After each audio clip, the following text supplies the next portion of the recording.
لیکن آج میں بہت سارے ان اعمال کا تذکرہ نہیں کروں گا۔ میں جو کچھ موجودہ دور کے اندر خواتین اسلام کے اندر بڑھتے ہوئے رجحان کو محسوس کر رہا ہوں، اور لاشعوری طور پر اس راستے پر چلنے کے بعد ان کی زندگی جہنم کے دہکتے ہوئے شعلوں میں جانے کے لیے آمادگی کا اظہار کر رہی ہے، میں چاہوں گا اس کے حوالے سے کچھ باتیں عرض کروں، تاکہ شاید آج کے اس اجتماع میں آنے والی خواتین اپنے آپ کو ان ساری چیزوں سے روک سکیں جن کو اختیار کرنے کے بعد جہنم کا وہ ایندھن نہ بن جائیں، بلکہ اللہ عز و جل اپنے محبوب صلی اللہ علیہ وسلم کے فرمان پر عمل کرنے کی بنیاد پر انہیں جنت کا حقدار بنا دے۔ سورہ اعراف کی آیت نمبر 26 کی تلاوت کا میں نے شرف حاصل کیا، جس میں رب قدیر جل جلالہ پرٹیکولر مسلم سے خطاب نہیں فرماتا بلکہ سارے انسانوں سے خطاب فرماتا ہے۔ یہ قرآن کا اسلوب ہے کہ ہر ایک کے ساتھ خطاب کا انداز مختلف ہے۔ رسولوں سے خطاب کرنا ہوا تو یا ایھا الرسول فرمایا، نبی سے خطاب کرنا ہوا تو یا ایھا النبی کہا، ایمان والوں سے خطاب کرنا ہوا تو یا ایھا الذین آمنوا کہا، اور انسانوں سے خطاب کرنا ہوا تو یا ایھا الناس بھی کہا اور یا بنی آدم بھی کہا۔ اس آیت کریمہ میں رب قدیر جل جلالہ سارے انسانوں سے، پرٹیکولر مسلم ہی نہیں بلکہ کوئی بھی آدمی ہے، انسان ہے، ان سارے انسانوں سے قرآن کی یہ آیت مخاطب ہے، اور اس کے مخاطب مرد و خواتین سارے کے سارے ہیں۔ کیا اللہ ارشاد فرما رہا ہے؟ یا بنی آدم، اے اولاد آدم، قد انزلنا علیکم لباسا یواری سوآتکم وریشا۔ اے اولاد آدم، اے انسانوں، بے شک ہم نے تم پر نازل کیا لباس کو۔ اللہ عز و جل نے لباس نازل فرمایا۔ حضرت آدم علیہ السلام اور حضرت حوا رضی اللہ تعالی عنہا کو جب رب قدیر جل جلالہ نے جنت سے دنیا میں قیام کرنے کے لیے بھیجا تو دین و دنیا کی جتنی ضرورتیں تھیں ان ضرورتوں کو بھی ان کے ساتھ بھیجا، اسی لیے فرمایا قد انزلنا علیکم لباسا، تو لباس بھی آسمان ہی سے نازل ہوا۔ شاید کسی کے ذہن میں یہ بات آئے یہ لباس تو ہم دنیا میں دیکھ رہے ہیں، یہاں تیار ہو رہے ہیں، یہ جنت سے آسمان سے لباس اللہ نے کیسے نازل فرمایا؟ تو مفسرین فرماتے ہیں بارش آسمان سے نازل ہوتی ہے اور اسی سے روئی اور ریشم اور یہ ساری چیزیں تیار ہوتی ہیں، اور اسی سے کاپوس، اسی سے کپڑا تیار ہوتا ہے۔ تو اللہ عز و جل نے دین و دنیا کی ضرورت جو ہے، اس کی جو حاجت ہے، اس کو بھی اللہ عز و جل نے حضرت آدم علیہ السلام اور حوا رضی اللہ تعالیٰ عنہ کے ساتھ نازل فرمایا۔ اب لباس کا مقصد قرآن بیان کر رہا ہے، اور میں سمجھتا ہوں کہ جملہ خواتین اسلام اب اپنی پوری توجہ کو ان باتوں کی طرف رکھیں جو میں پیش کرنے کے لیے جا رہا ہوں۔ قرآن کہتا ہے قد انزلنا علیکم لباسا، ہم نے تم پر لباس نازل کیا۔ اب لباس کے نازل کا مقصد اللہ بیان کر رہا ہے، لباس نازل کرنے کی غرض و غایت اللہ بیان کر رہا ہے۔ یواری سوآتکم، لباس نازل کرنے کا مقصد یہ ہے تاکہ تم اپنے شرم کی چیزوں کو چھپاؤ۔ یہ اللہ فرما رہا ہے۔ آپ اس آیت کریمہ کو اور اس کی تفسیر کو سورہ اعراف کی آیت نمبر 26 کے اندر جا کر کے اس کی تفسیر کو پڑھیں تو آپ کو پتہ چلے گا کہ رب قدیر جل جلالہ نے لباس کے نازل کرنے کا مقصد کیا بیان فرمایا۔ سوآتکم لباسا یواری سوآتکم، لباس تمہارے لیے نازل کیا گیا تاکہ تم اس سے اپنی شرم کی چیزوں کو چھپاؤ۔ پہلا مقصد لباس کا یہ ہے کہ ستر پوشی، شرم کی چیزوں کو چھپاؤ۔ اب اگر آج کے دور کے اندر ہم دیکھیں تو مقصد لباس ہی انسان بھول چکا ہے۔ آج کے دور کی خواتین کی زندگی کا جائزہ لیا جائے تو مقصد لباس ہی فراموش کر چکی ہیں۔ جس طریقے سے ایک انسان آج کے دور میں اپنی تخلیق کے مقصد کو بھول چکا، اسی طریقے سے لباس کے مقصد کو بھی آج کے دور کے اندر فراموش کر دیا گیا۔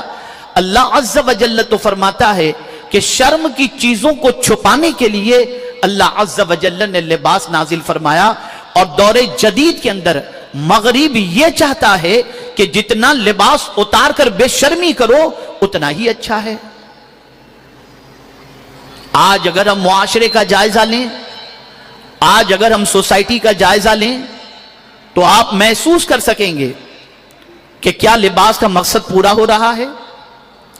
کیا آج یہ چیز نظر نہیں آ رہی کہ بہت ساری خواتین ایسے کپڑے زیب تن کرتی ہیں جن کپڑوں کے پہننے کے بعد شرم کی چیزوں کے چھپانے کا کوئی سوال ہی نہیں ہوتا؟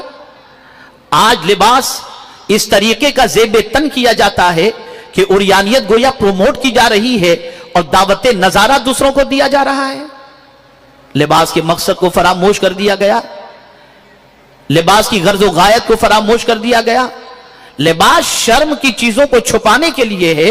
لیکن میرے پیارے آقا صلی اللہ تعالی علیہ وسلم کے پیارے دیوانوں اور خواتین اسلام، آج ہم اگر عورتوں کے لباس کو دیکھیں، مارکیٹ سے لے کر شو روم سے لے کر پہننے والی عورتوں کی زندگی میں لباس کے شوق کو دیکھیں تو ان لباس کے شوق کے اندر کہیں شرم کی جھلک دکھائی نہیں دیتی الا ماشاءاللہ۔ آپ اندازہ لگائیں، لباس تو اس لیے تھا تاکہ ستر پوشی ہو، لباس اس لیے تھا تاکہ جو ہے شرم کی چیزوں کو چھپایا جا سکے۔ میرے پیارے آقا صلی اللہ علیہ وسلم کے پیارے دیوانوں، صرف یہی ایک مقصد نہیں ہے بلکہ قرآن نے یہ بھی کہا سوآتکم وریشا۔ اللہ عز و جل ارشاد فرماتا ہے کہ لباس زینت کے لیے بھی ہے۔ اللہ اکبر، ایک ستر پوشی، ایک شرم کی چیزوں کو چھپانا، اور دوسری چیز لباس زینت کے لیے بھی ہے۔ میرے پیارے آقا صلی اللہ علیہ وسلم کے پیارے دیوانوں اور خواتین اسلام، لباس انسان اچھے پہنے تو انسان کے حسن کے اندر اضافہ ہو جاتا ہے،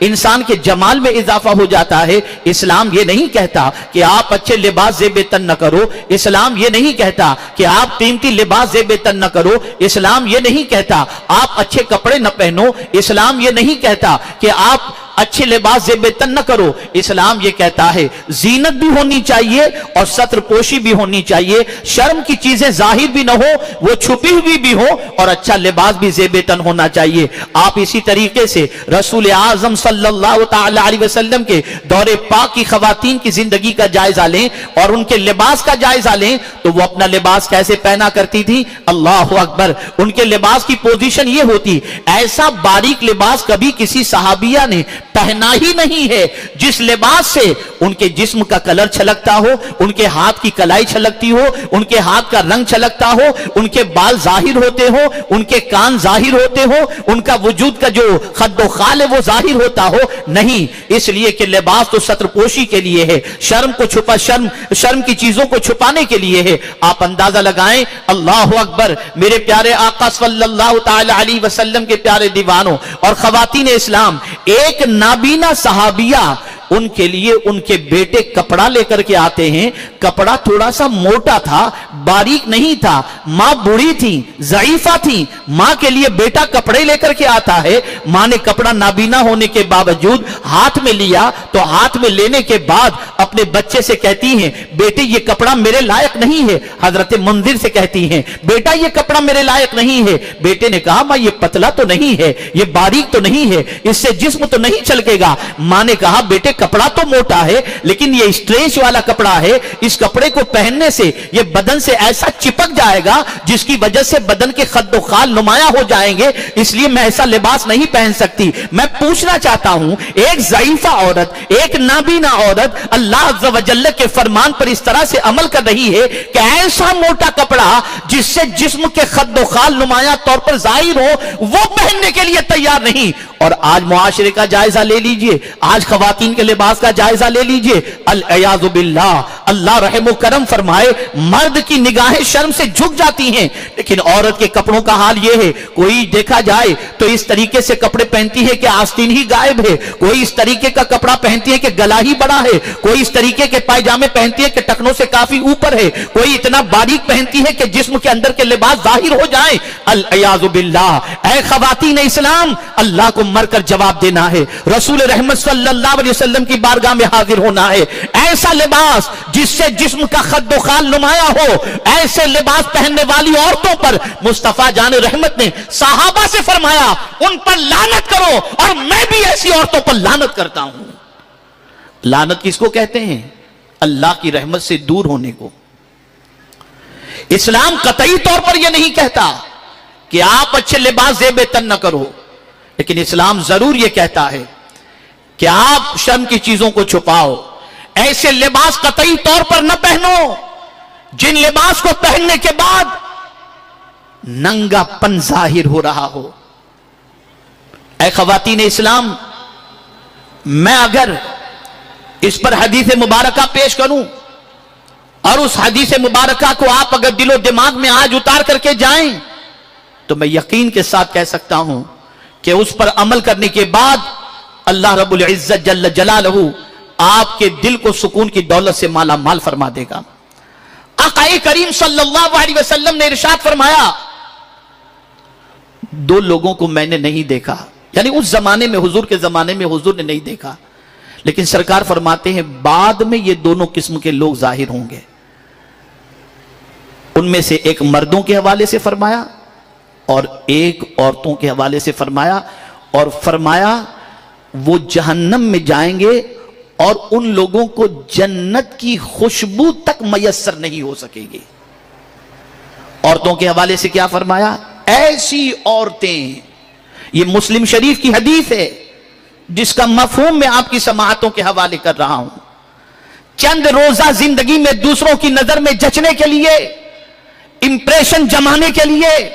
مائل کرنے کے لیے، چند لمحوں کے سکون و لذت کے لیے اگر ایسا لباس زیب تن کیا گیا تو اس کا انجام کیا ہے سنیے۔ آقا کریم صلی اللہ علیہ وسلم فرماتے ہیں میں نے ان عورتوں کو جہنم میں دیکھا جو لباس پہننے کے باوجود بھی ننگی ہیں، یعنی لباس اتنا باریک، لباس اتنا موٹا بھی ہو لیکن اسٹریچ والا، جس سے جسم کا پورا خد و خال، جیسے آج کی ہماری عورتیں بڑی معذرت کے ساتھ گھروں کے اندر اب پہلے نائٹی پہنا کرتی تھی، شلوار قمیض پہنتی تھی، اب بوڑھی بوڑھی عورتیں ٹی شرٹ اور پینٹ پہنتے، ٹریک پہن کر کے گھومتی ہیں۔ ان کا جگر کیسے کام کرتا ہے ایسا لباس پہننے کے لیے کہ بھائی بھی آ رہا ہے، جوان بیٹا بھی گھر کے اندر ہے، داماد بھی آ رہا ہے، باپ بھی گھر کے اندر ہے، اس میں ایسا لباس پہننا جس سے جسم کے خد و خال نمایاں ہو رہے ہو۔ انہیں شرم تک نہیں آتی، انہیں اللہ کا ڈر تک نہیں لگتا، انہیں اللہ کا خوف تک نہیں لگتا، العیاذ باللہ۔ اور بہت ساری عورتیں شادی کے موقع پر اس طریقے کا لباس زیب تن کر کے بیڈ روم کے اندر جاتی ہیں اور وہاں کیمرے مین کو بلا کر وہ سارا ننگا پن شوٹ کرواتی ہیں اور سمجھتی ہیں اس کے البم بنیں گے، خواتین دیکھیں گی، اس طرح سے نمائش ہوگی، العیاذ باللہ۔ آقا کریم صلی اللہ تعالی علیہ وسلم ایسی عورتوں کے بارے میں فرماتے میں نے ان کو جہنم میں دیکھا، اور حضور نے جسے جہنم میں دیکھا یقیناً اسے جہنم ہی میں دیکھا۔ اور سرکار صلی اللہ علیہ وسلم فرماتے ہیں ایسی عورتیں جنت میں جانا تو بہت دور کی بات ہے، جنت کی خوشبو تک نہیں پا سکیں گی، جنت کی خوشبو بھی نہیں۔ اور جنت کی خوشبو کتنی دور سے آتی ہے؟ تو فرمایا گیا 500 میل کی دوری سے جنت کی خوشبو آتی ہے، لیکن ان عورتوں کو جنت کی خوشبو تک میسر نہیں ہوگی۔